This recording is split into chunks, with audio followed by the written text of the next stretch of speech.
mengajak Anda untuk berpartisipasi, baik line telepon interaktif kami di 021 391 5201 dan juga WhatsApp interaktif di 081213983749.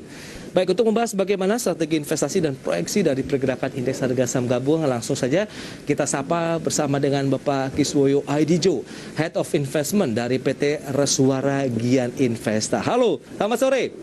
Mas Kis. Selamat sore. Sehat selalu? Alhamdulillah sehat-sehat terus ini. Sementara indeksnya nampaknya sudah mulai terkena aksi jual. Tadi kirain di pekan ini bisa mencapai level yang cukup kencang di 6.700-an begitu ya targetnya ya. Tapi susah begitu. Bagaimana nih kalau kita lihat dari level-level 7.000 nih? Maksud saya 7.000 bisa ada peluang nggak Mas Kis sebenarnya? Ya, ini koreksi sehat lah, ibaratnya kita napas dulu lah, udah naik begitu tinggi, napas dulu gitu kan. Jadi intinya kita masih OTW 7.000 aman. Kita sebetulnya bahayanya nanti di minggu depan, itu tanggal 11 Maret itu ada meeting The Fed. Jadi kalau saya lihat itu kayaknya kalau sampai The Fed naikkan suku bunga, itu mungkin ISG akan koreksi dulu, sehingga saya lihat ini kayaknya ISG-nya akan kebut sebelum meeting The Fed hari Jumat tanggal 11 minggu depan, itu akan dikebut menuju ke arah 7.200 gitu. Jadi memang kita nanti rentang profit taking-nya di situ. Jadi nanti kenaikan suku bunga The Fed, cuma kan ini ada efek dari perang juga nih. Efek perang ini semua harga komoditi naik, otomatis inflasi naik karena ternyata ada perhitungan dari ahli ekonomi dari Tiongkok, mereka bilang ini sanksi-sanksi dari Barat ini sebetulnya kena balik juga ke mereka. Jadi artinya Rusia minus 1.000, ya Baratnya minus 800 gitu. Jadi ini karena pertama kayak kita bicara gandum, itu gandum itu Rusia itu penghasil nomor 1, Ukraina nomor 4. Itu udah pasti perang itu mengganggu pasokan. Terus yang kedua juga soal minyak biji matahari, ternyata Ukraina itu adalah nomor 1. Nah, padahal minyak biji matahari itu paling bagus, paling mahal. Di bawahnya itu ada jagung kedelai, sehingga ketika orang yang pakai minyak biji mataharinya itu mahal, ngambilnya ke jagung kedelai kan, grade di bawahnya. Harga melonjak lagi, ya CPO kita akhirnya ikut naik juga, apalagi minyak goreng kita juga lagi naik-naiknya. Terus katanya Pak Jokowi, saya nggak tahu nih apakah benar pelarangan CPO ini apakah mungkin sementara dulu ya, nggak boleh ekspor dulu kayak batu bara gitu, supaya dalam negeri terpenuhi dulu, baru nanti kita boleh ekspor lagi. Itu harganya langsung naik lagi, otomatis menambah tekanan harga di internasionalnya. Gitu. Jadi terus jangan lupa perang itu kita juga butuh nikel.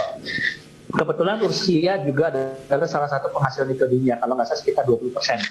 Nah itu otomatis harganya naik lagi, karena mereka bilang kan sebisa mungkin mereka blokade Rusia, nggak mau ngambil barang dari Rusia nggak boleh ngambil barang, tapi mereka lupa bahwa ternyata sebagian kayak komoditi ya, kayak Eropa itu 25% gasnya juga dari Rusia. Mereka sekarang juga kalah kabut, makanya yang seperti dikatakan oleh ahli ekonominya dari Tiongkok, Rusia minus 1.000, ya ini dunia, terutama Eropa ya, itu minus 800 gitu loh. Jadi sebetulnya udah beda jauh lah gitu. Dampaknya ternyata tidak hanya sepihak, tapi kedua belah pihak, baik yang mendukung maupun yang langsung terlibat dalam perang terbuka Ukraina-Rusia, begitu ya Mas.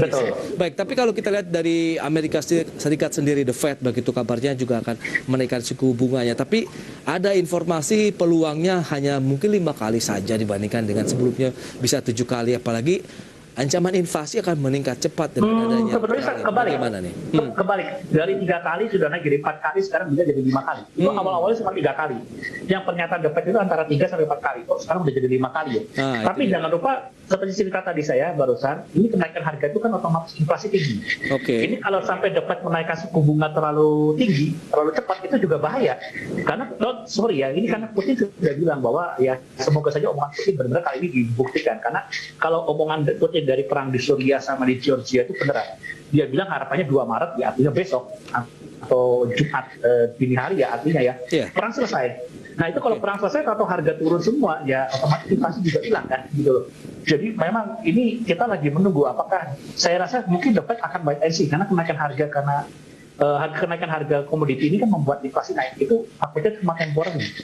Dampaknya buat pasar modal di dalam negeri sendiri bagaimana? Hari ini nampaknya sudah cukup lumayan nih, hampir 1%, 0,77 untuk pergerakan indeks harga saham gabungan. Lebih kepada karena profit taking, karena kita tahu hari perdagangan di pekan ini juga tidak banyak begitu, karena besok pun sudah libur lagi, Jumat kejepit begitu.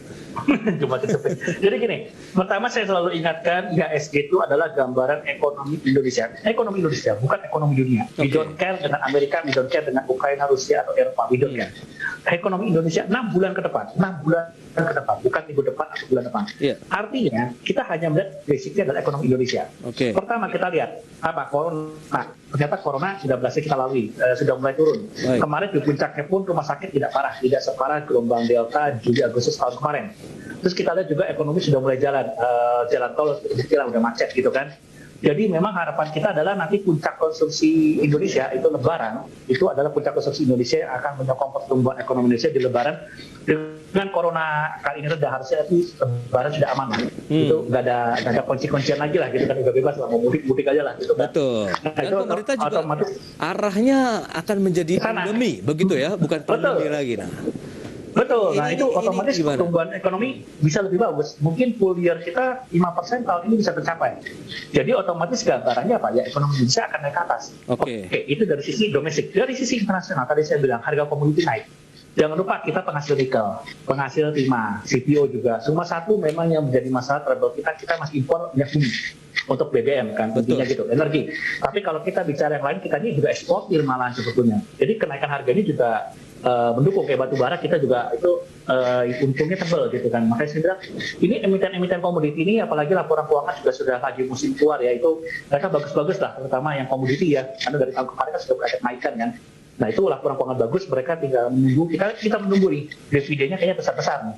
Nah kalau lihat tahun ini awal tahun masih bagus begini, ya orang ekspektasi masih bagus gitu. Jadi kalau kita bicara sisi ekonomi ya kita bergerak semua, karena kita negara komoditi, eksportir komoditi gitu. Jadi dengan melihat ekonomi Indonesia cerah nih prospeknya. Jadi IHSG menjelang sampai akhir tahun ini 7.500 kayaknya pasti terlewatnya. Mungkin bisa sampai 7.800 gitu. Jadi mungkin kita arahnya, kita lihat jangka pendek ya mungkin 7.000 depan mata. 7.200, setelah itu ada The Fed mungkin ada ancaman koreksi dulu, mundur dulu, upside dulu, koreksi sehat juga itu sebetulnya, mungkin tapi agak dalam ya. Tapi setelah itu kita akan ngebut lagi, naik lagi ke atas. Tapi ingat tidak garis lurus ke atas. Ya kayak sekarang lah, kemarin hijau, sekarang merah, nanti baru besok lagi fluktuasi hijau, ya, pergerakannya fluktuatif kalau kita lihat nanti. Masih naik lah. Dalam line-nya masih naik lah.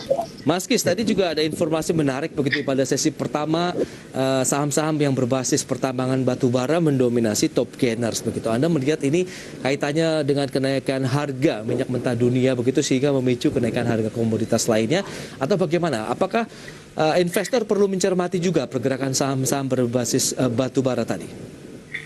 Jadi gini, saham batu bara ya kan saya bilang tadi, karena harga batu baranya naik tinggi, itu harga cukup tinggi, harga oil juga sudah mencapai level $100. Jadi tadi kalau kita kan saya cerita soal dari minyak biji matahari, lalu kalau jagung dan kedelai ke CPO.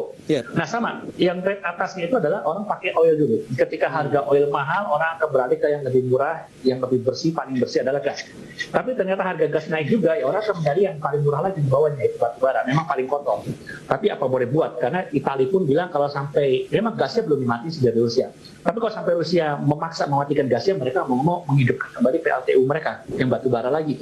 Jerman pun juga sama. Mereka bilang, padahal saya ini mau mematikan yang batu bara sama nuklir, mau beralih ke gas. Tapi kok malah ada begini. Pipa yang Nord Stream 2-nya itu kan udah jadi, tinggal nunggu sertifikasi, pemeriksaan, lancar, oke, terus tinggal langsung ngalirin gas.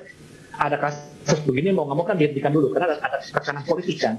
Dia mau nggak mau dia bilang ini batu bara terpaksa saya hidupin lagi. Gitu. Jadi yang artinya go green untuk menekan batu bara, malah sekarang berbalik, batu bara masih dibutuhkan dulu gitu kan. Go greennya nanti dulu lah, soalnya harganya udah naik semua gitu. Pasokan juga langka gitu kan.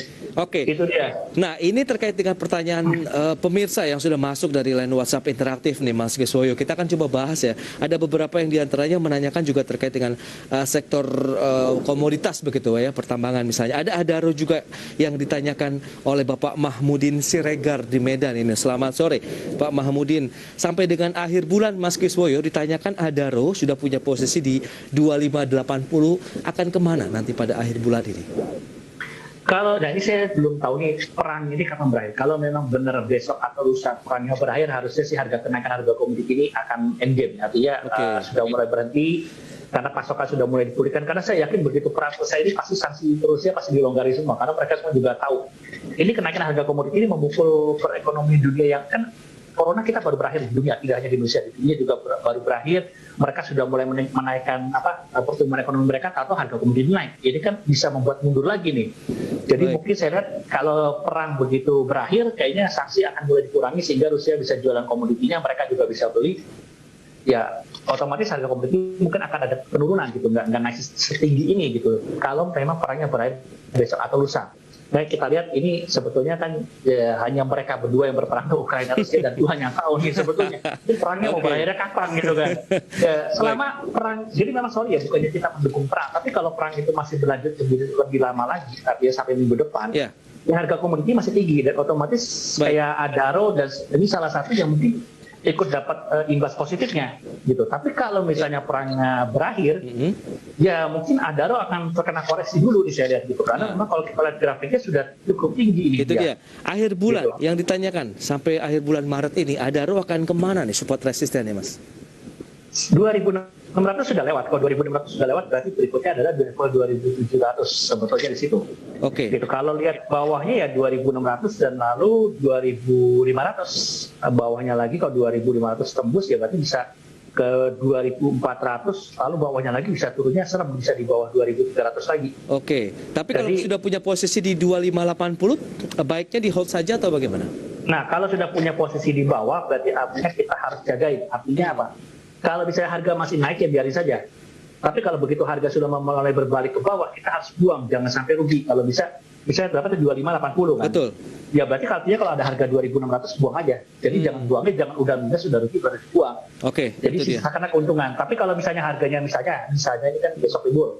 Jumat naik sampai harga 2.700, berarti stop loss-nya jangan di 2.600 tapi naikkan ke 2.650. Baik. Tapi kalau harganya naik lagi ke 2.800, ya jangan di 2.650, naikin lagi ke 2.700 apa 2.750. Jadi ketika harga berbalik dijual masih untungnya gede gitu loh. Oke, pilihan investasi kami kembalikan ke Pak Mahmudin Siregar di Medan ya untuk kepemilikan dari Adaro tadi ada peluang 2.600, 2.500 sampai dengan 2.400 untuk pergerakan supportnya. Tapi kita lihat trennya apakah masih akan lanjut terus. Tadi ada resisten terdekat 2.700, kemungkinan bisa naik lagi.